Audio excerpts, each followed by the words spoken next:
Hello, welcome back to my channel. Hope you are having a good day or a good start today, or you've had a good day, depending on what time it is. So, have you ever, and you probably have if you're watching this video, thought about writing a book but just cannot for the life of you figure out how you are going to put it into your already jam-packed schedule? If you're nodding your head, I can tell you, you are not alone. And what I'm talking about today with a jam-packed schedule is writing a book while you have a full-time day job or night job, but a full-time job, and managing to do that and how hard it can be. So I want to share with you some practical time management tips, ways of keeping your motivation up without burning yourself out, because that is one of the real dangers when you are balancing writing and a full-time job. And I want to talk about balancing that both parts of your life, because sometimes when you're trying to write a book and you have a full-time job in the real world, it can feel like you are trying to work two jobs,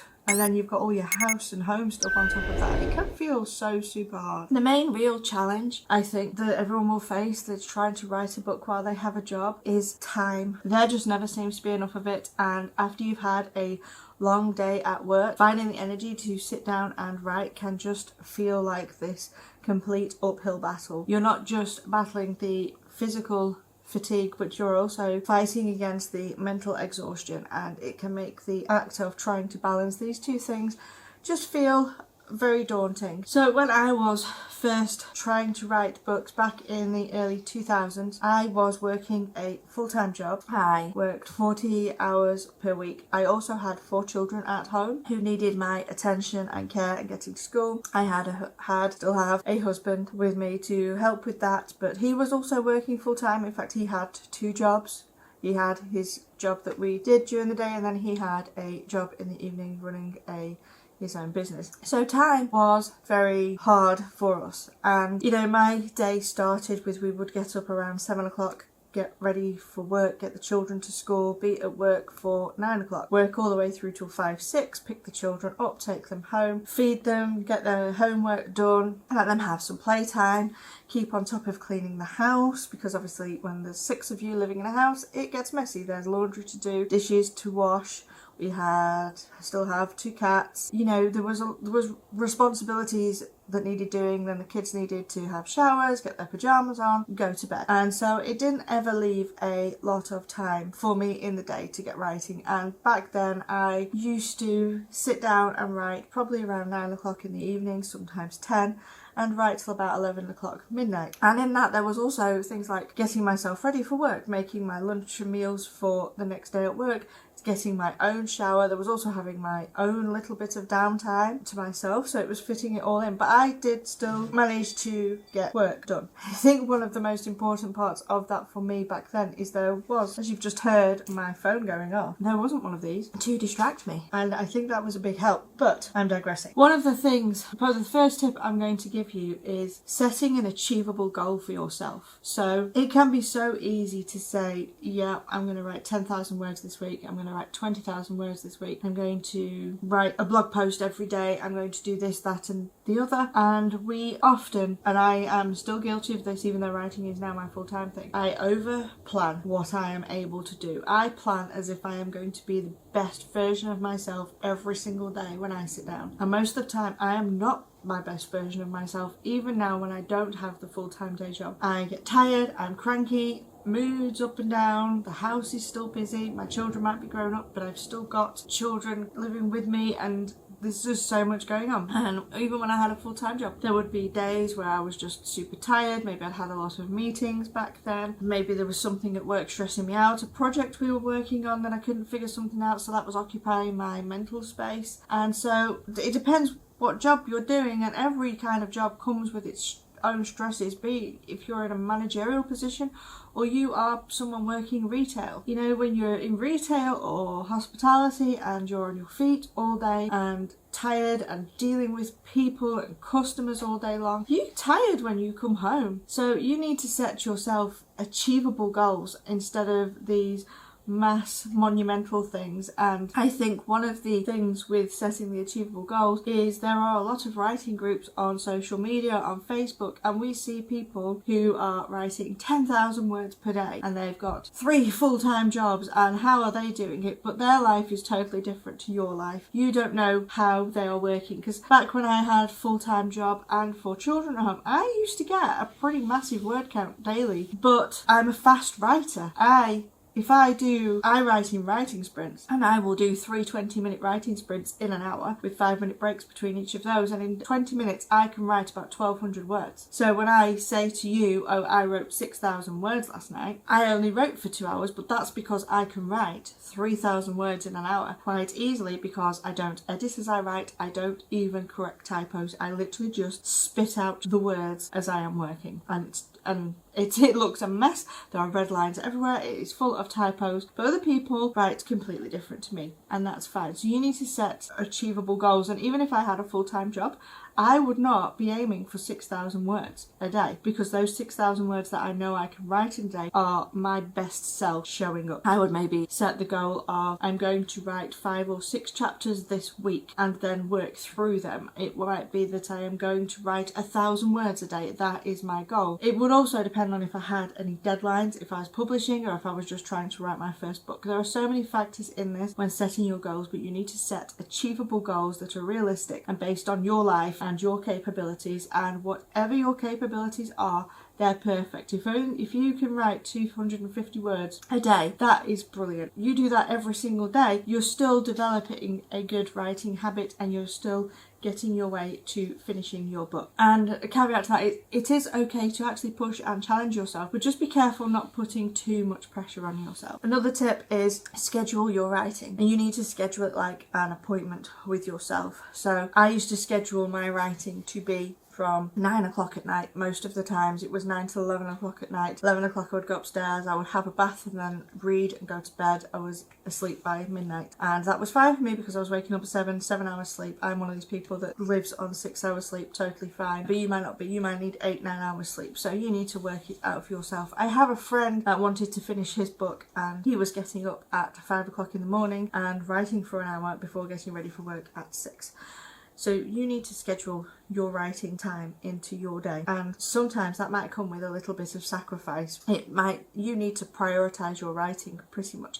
I will say this to anybody. I had a friend who was constantly telling me that she could not get her words done, and then we were talking and she was like, I went out for dinner for 3 hours with another friend today, and I was like, oh, and then she did it the week after, and then we were casually talking and she was saying to me, still can't find the time to write. And I said, but you found 3 hours these last few weeks every weekend to go for a coffee, go to the cinema was one of them, and she kind of looked at me, I'm like, you're just not prioritising it. You have to prioritise it. Make a date with yourself and you have to stick to it, and you have to guard that scheduled writing time from everybody in your life, from your friends and your family, and even from yourself. So if you schedule yourself a 2-hour writing session, do not take this with you. Put it on do not disturb, put it in another room, turn the internet off on your laptop. I use something called self-control, and if I have a 2-hour writing session, I will set it for 2 hours, and if I start procrastinating and try to go on to Facebook or something like that, it stops me, and I'm like, oh yes, supposed to be writing,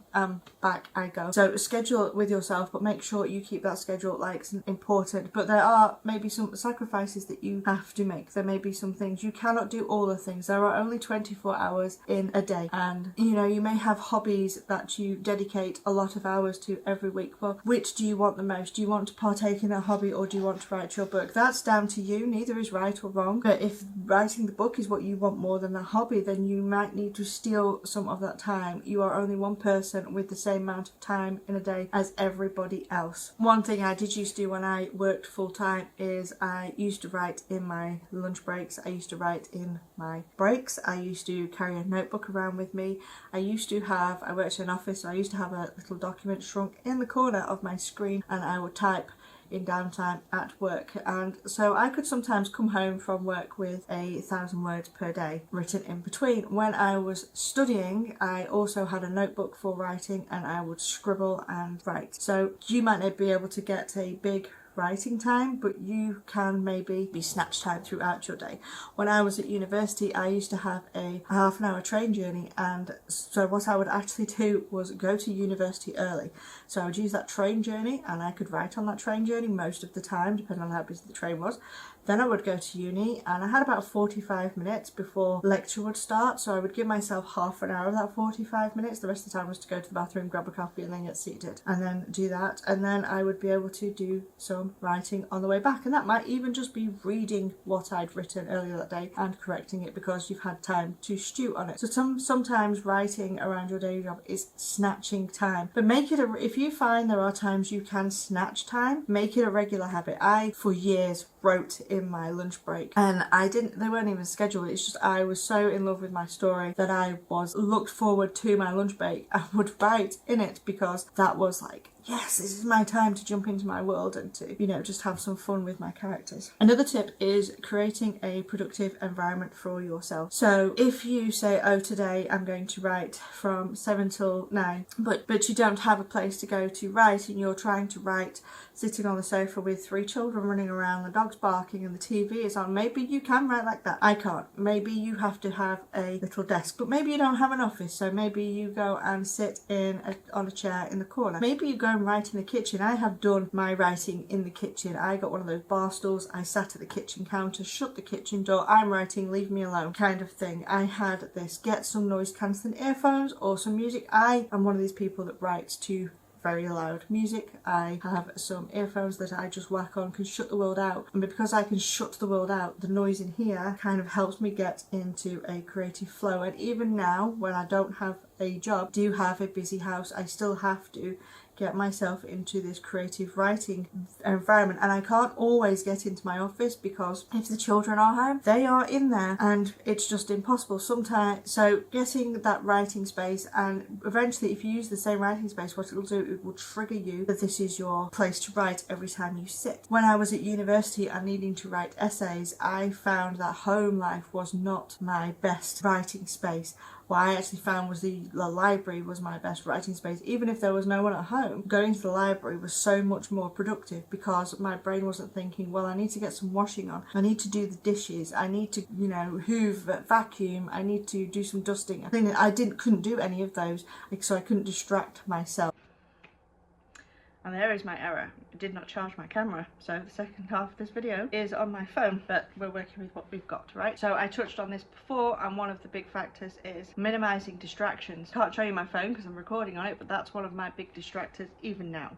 I will pick up my phone and just end up scrolling it. A ping will come through and I will maybe reply to it, but then what happens is I end up scrolling on Facebook, on Instagram, on all of those things. So even now, when I don't have a full-time job to go to, distractions is still a big thing for me. So I try to minimize them, and I know my biggest one is putting my phone into another room to stop me looking at it, to put the self-control app on my MacBook so that I can't go on anything on my MacBook. And I think this is one of the advantages I had when I was working full-time, is that there were no phones, there was no social media. I had like a Nokia 3210 or whatever it was called, I can't believe I remember that, and the most I could do on that was play Snake. And there was none of this scrolling, there was no social media, there was nothing to distract me, so I naturally had an environment that was distraction free. And more now we have to kind of create that distraction free environment for ourselves, because when you have very limited time to write, it is super important that you protect it, and sometimes it's protecting that time from yourself. But if you have children, family, people to care for, you also need to tell them that this is your writing time, please do not contact me unless it's an absolute emergency during this time. And you have to kind of train them to respect that. One of my children's favourite lines when she calls me is, I know you're busy, but, and I'm like, well, if you knew I was busy, why are you calling me? And it might sound really harsh, but you have to protect the time. I actually ask the children that to text me anything that they just want to message me about because they want to talk, you know, hey, have you seen this new show, look at this meme. It's not an emergency. Or, you know, can I borrow the car later, can wait perhaps, so until you can get to them. If it's emergency, then yes, ring me, but if it's not an emergency, I'm going to be mad at you and I'm going to tell you. And you have to protect yourself from all versions of distractions, especially when your time is limited. And this comes into the tip I had of set boundaries. It is not mean or selfish to set boundaries with people. One of the things I find working from home is that because I'm at home, people think I'm contactable, that I can go run around, do errands for them, and I always remind them, if I was in an office you wouldn't expect me to do that. So it is the same with you. You have to set these boundaries. If you were still at work, people would not contact you, they would wait. So that is what you have to stick to this. This is how I've got books finished, is setting boundaries, because people will take your time, and it's not they're doing anything bad, it's not that they aren't respecting your time or not that they're not supporting you, it's just that you're there and they're not thinking about it. Another thing is actually to find balance. So it can be hard balancing both the writing and your working life, but one of the things you want to do is to avoid burnout and avoid overtaxing yourself. So if you finish work at 5 o'clock, I know you go to bed at 11, don't try and work for those entire 6 hours, because if you do that every single day, you are going to burn yourself out. You're going to be tired, you're going to be asking too much of yourself. Instead, if you have those 6 hours in the evening, don't forget to give yourself some down time. When I was working full time, I was also playing video games quite a lot, every night, a couple of hours a night. That was my relaxation time. I was also reading 2 to 3 books a week, because I would read once I went to bed. I was a smoker back then. I would read on my smoke breaks. I would always have downtime. Not every single spare bit of time was given to my book. Sometimes it was given to the other things that gave me relaxation, and also it helped to keep the creative well filled, because if you keep draining that creative will, and I have a video on that, you will eventually feel burnt out and drained and unable to write, which then when you try to write makes it harder, and it becomes this cycle. So just try, when you are scheduling things, to not to put too much on yourself. You are human and you cannot do all the things, even though we would like to. One thing that helped me when I was working full time was maintaining my motivation, and for me that meant tracking my stuff. So don't forget to track what you are achieving, because it might feel like you are not achieving a lot, but if you track as you go along, you will realize as the days go on you are getting a lot done. And so I like to track by word count. I have a friend who tracks by hours and pages written. Whatever works for you. What it's like, it helps to keep that motivation going, because when you writing a book's a marathon, right? It's not a sprint. So when you are taking these slow steps, it can feel like you are just not getting anywhere, which can make you want to put the pressure on yourself.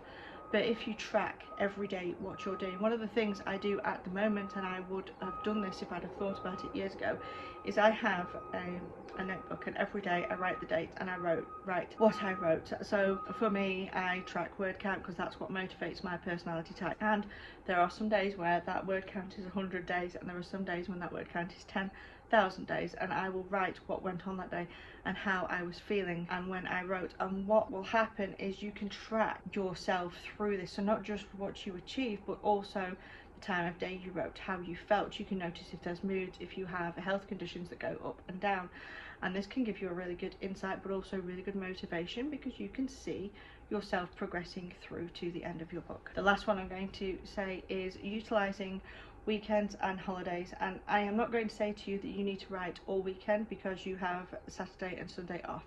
You also need downtime. However, when I was working full-time and had the children, on a Saturday morning they liked, because like me they'd been at school all day, they like to have downtime and free time, and they enjoyed playing on the Xbox and the PlayStation. So I would let them play on the Xbox and PlayStation until about noon, and I would get up and put my earphones on, and I would be in the same room as them, and you know, during the 3 hours I would get a lot of writing done, and they were playing, I was still there for them, you know, they would have their breakfast, but they enjoyed that, and then we would kind of all get dressed and do our Saturday day. And then Sunday we would do stuff in the morning, and then afternoon was like get ready for the next day, and I would get some writing in. But if you don't have children, maybe you can have a really good chunk of writing time on the weekends.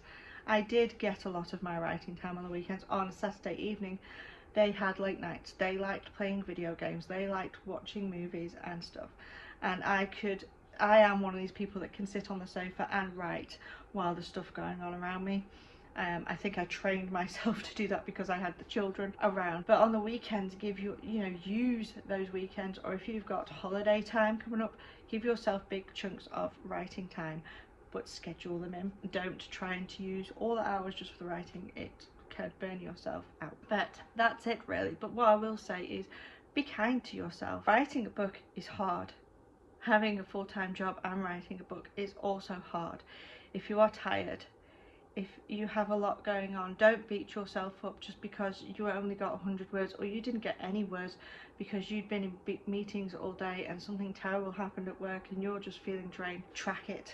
Like I said with this notebook, track what happened that day, write it down, and be kind to yourself. And I find tracking in a notebook is such a good way, not just tracking numbers but tracking mood, what happened in that day and everything is a good way of looking after yourself. Because if you say on Monday, for example, you were going to write 3,000 words and your car broke down and there was a leak in your house and I don't know, your child was sick, the chances of you getting those 3,000 words is going to greatly diminish.